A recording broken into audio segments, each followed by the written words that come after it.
Hey, what's up guys? Welcome to my YouTube channel. My name is Lauren Hardy and I'm your virtual wholesaling coach. In today's episode, we are going to talk about how to get started in virtual wholesaling when you have no money. I felt compelled to film this episode because we aren't all born with trust funds.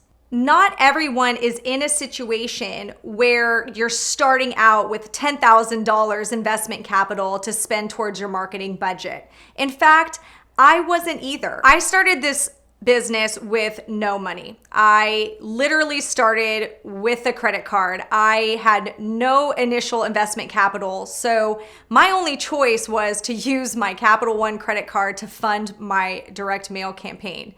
I do not recommend this to everyone. I don't really recommend this to anyone, really. Had I known what I'm going to share with you today, I would have actually done what I'm going to share in this episode. What I did when I first got started was extremely risky, but I didn't know that this other strategy existed where you can get started in virtual wholesaling with no money.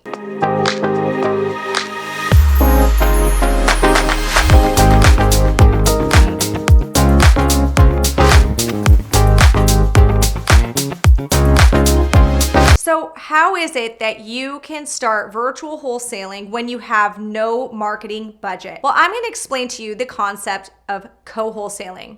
Specifically, I'm going to explain to you how to be a disposition co-wholesaler. So let me first explain the whole wholesaling process, and then I'm going to tell you where the dispo co-wholesaler comes into the picture.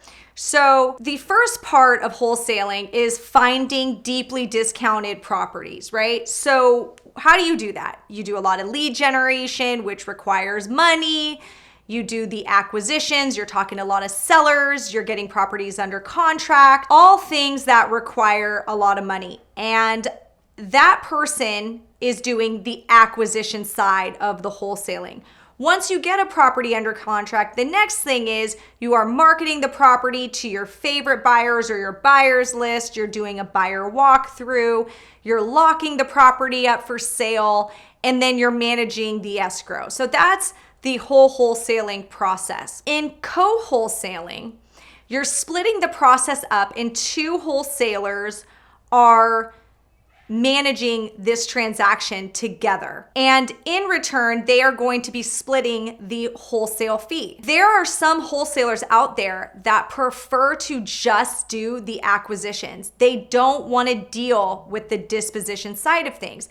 And there are some people that just want to do the disposition side, and they don't want to deal with the acquisitions and the lead generation part of this business. If I were to start again with no money, I would choose the disposition co-wholesaler side because that is the side that you can start with, have no money, and make a ton of money in assignments. All you have to do is build a massive buyers list.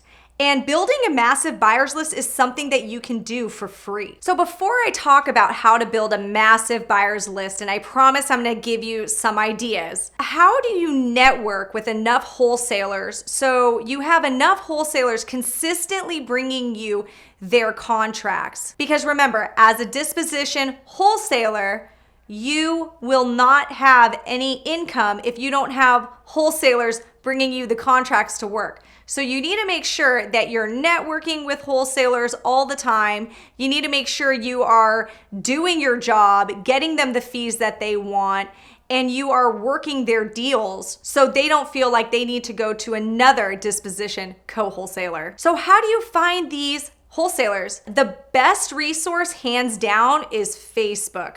You could work the national Facebook pages, like say the Wholesaling Inc. Facebook, or any other national type platform where there are a bunch of wholesalers from all different territories. Or you can go directly to that market's Real Estate Investment Association Facebook page. And it's just networking from there. It's just having conversations, reaching out, sending DMs, getting these people on the phone, and just share with them that you have a huge buyers list. It's all you do. You don't do any acquisitions, so you're not going to compete with them in that way.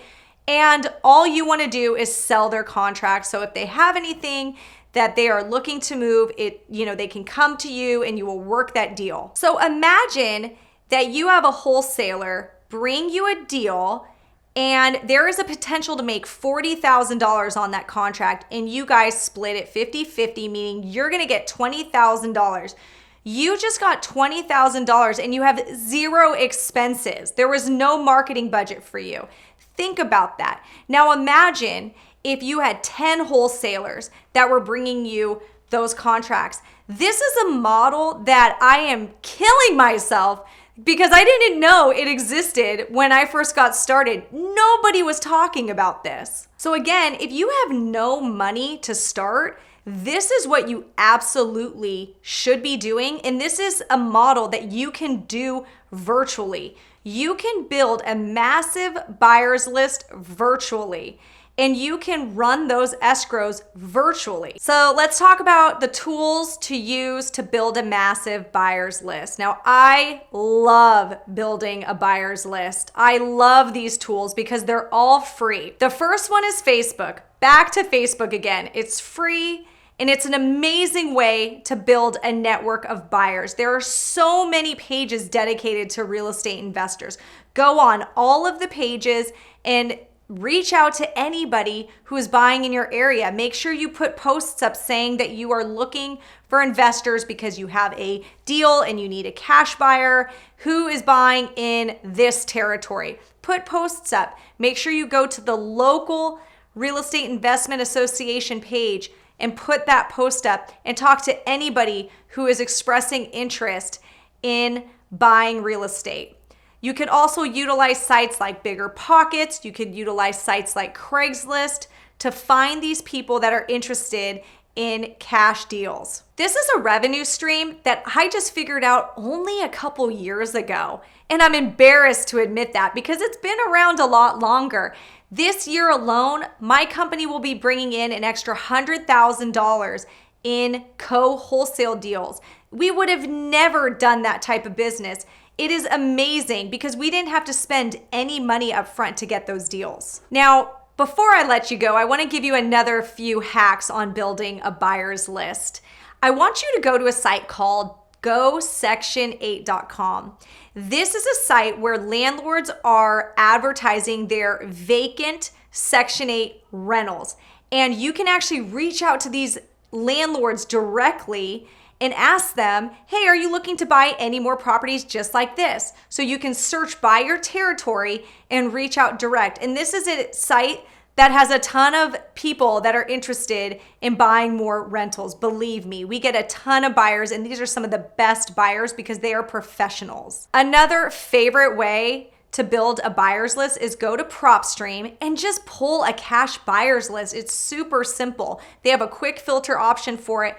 Go to your territory and filter out cash buyers, and you can send them a round of direct mail. You can send them a round of text messages, or just pick up the phone and call them and see if they're still buying. We are constantly doing this. This is a practice that we are doing weekly, reaching out to buyers, always adding buyers to our buyers list. You want to make sure that you are always working your buyers list. You want to make sure you are growing it all the time. We even keep tracking our KPIs, our buyers list growth.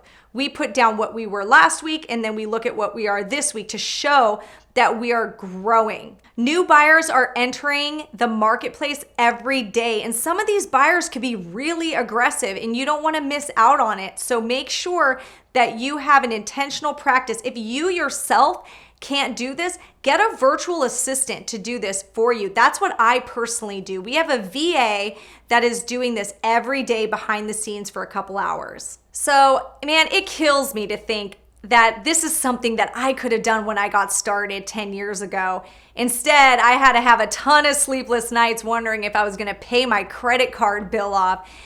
I really, really wish that I would have done that when I first got started for maybe a couple years even, because I get it. It's scary to spend money on marketing, not really knowing if you're going to get it back.